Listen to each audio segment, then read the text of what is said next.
Peringatan, jika mau nonton video durasi panjang, segera tutup video ini dan pindah ke versi recap per 5 atau per 10 chapter. Jika belum ada video versi recap terbaru, tunggu aja sampai angka chapternya mencapai syarat recap. Itu aja, terima kasih.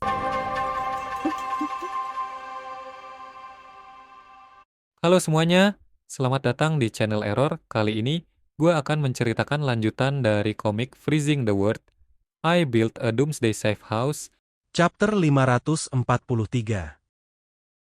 Scene diawali dengan Liang Yu yang kaget setelah mendengar Zhang Yi memintanya segera tidur ke kasur di chapter sebelumnya. Dia bahkan tidak bisa berkata-kata lagi karena terkejut dan wajahnya memerah.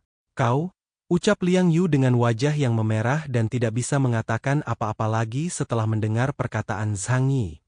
Tepat setelah itu dengan cepat Zhang Yi menangkap pergelangan tangan Liang Yu. Zhang Yi menarik dan membaringkan Liang Yu ke kasur dengan dirinya di atas Liang Yu. Hal itu membuat pikiran Liang Yu menjadi liar hingga tidak bisa berbicara dengan benar.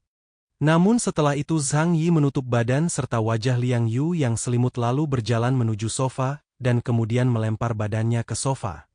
Liang Yu yang menyadari Zhang Yi tidak melakukannya apapun padanya dan memilih tidur di sofa, kemudian bertanya untuk memastikan apakah Zhang Yi akan tidur di sofa. "Kau tidur di sofa?" tanya Liang Yu yang menyisihkan selimut yang menutup wajahnya. Alih-alih menjawab pertanyaan Liang Yu, Zhang Yi yang sudah berbaring di sofa malah meminta Liang Yu untuk segera tidur saja karena sudah larut malam. "Ini sudah malam. Cepatlah tidur," ucap Zhang Yi meminta Liang Yu segera tidur. "Oke," ucap Liang Yu setuju. Setelah semua yang terjadi Liang Yu yang berbaring di kasur dengan wajah merah dan masih memikirkan hal yang sebelumnya dan sudah berpikir yang tidak-tidak. Berusaha menenangkan pikirannya agar bisa tidur lalu memejamkan matanya.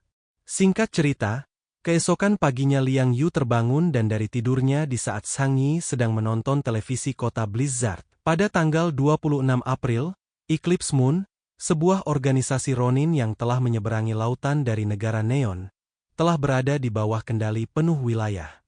Kurang lebih begitulah potongan isi berita dari channel televisi yang Zhang Yi tonton dan membuat Liang Yu bangun. Setelah itu Liang Yu duduk memikirkan kembali apa yang sedang terjadi tadi malam dan memikirkan apa alasan Zhang Yi tidak melakukan apapun padanya. "Mungkinkah aku tidak cukup menarik? Jadi saat kami sendirian dia tidak memikirkan apapun?" pikir Liang Yu sambil menatap Zhang Yi yang duduk di sofa menonton televisi. Namun tepat setelah itu dia menyadari kalau apa yang dia pikirkan itu sangatlah liar, dan berusaha menyingkirkan pikiran itu. Tidak, apa yang sedang kupikirkan? Bukankah lebih baik jika dia bersikap baik? Buang jauh-jauh pikiran-pikiran sampah ini. Buang jauh-jauh pikiran-pikiran itu, pikir Liang Yu sambil menggelengkan kepalanya secara brutal. Zhang Yi yang melihat tingkah Liang Yu itu kemudian menegurnya dan menawarkan Liang Yu makan sebelum pergi ke pertemuan. "Apa yang kamu pikirkan pagi-pagi begini? Masih ada waktu sebelum rapat.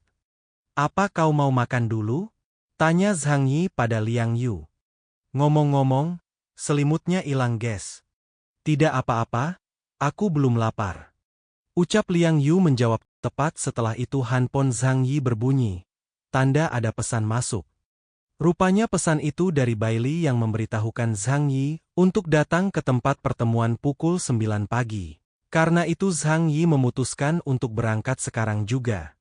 "Ayo pergi," Bailey bilang, "kita harus pergi ke pusat komando jam 9.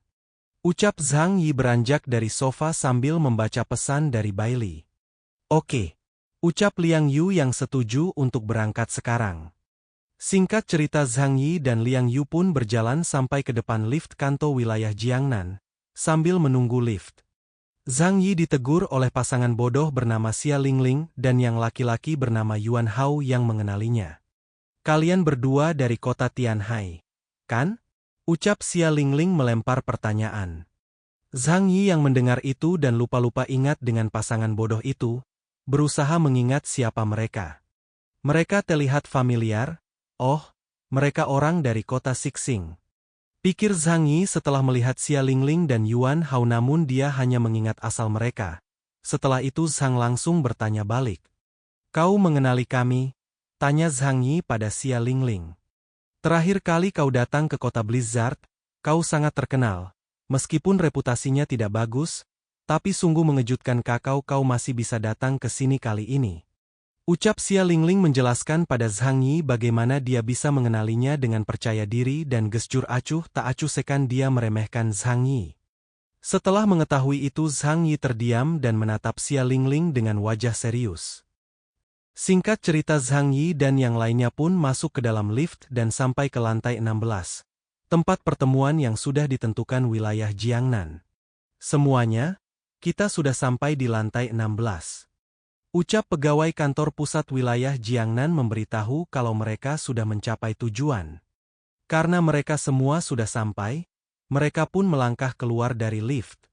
Tepat setelah beberapa langkah Xia Lingling kemudian mengatakan sesuatu pada Zhang Yi sebagai ucapan perpisahan dengan kata-kata yang terkesan meremehkan. Aku menantikan pertunjukanmu, ku harap kalian tidak mendapat masalah sebelum misi dimulai. Ucap Xin Lingling, yang kemudian berjalan meninggalkan Zhang Yi, Huahua dan Liang Yu. Hampir lupa lagi gue sama Huahua. Huahua mengeram marah, karena tidak suka pada pasangan bodoh itu, namun Zhang Yi menenangkan Huahua dengan mengelus kepalanya. Di saat yang bersamaan Zhang Yi merasa mereka harus lebih waspada kali ini, karena setelah melihat tingkah Xia Lingling itu, mungkin saja akan banyak kelompok lain yang juga akan meremehkan mereka dan berusaha melakukan hal yang sama seperti almarhum orang-orang kota Daze. Sepertinya kami perlu lebih waspada kali ini, pikir Zhang Yi dengan wajah serius.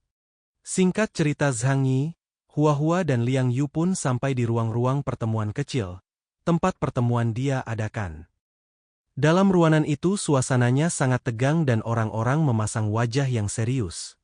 Kemudian chapter 543 pun berakhir. Kata-kata sore ini adalah hari Minggu, hari di mana kebanyakan orang-orang mengadakan resepsi pernikahan. Resepsi gue kapan ya? Jangan lupa klik tombol like dan tinggalkan komentar kalian guys. Jangan biarkan kolom komentar kosong. Kalau kalian punya kritik dan saran, ketikkan di kolom komentar. Itu aja. Adios.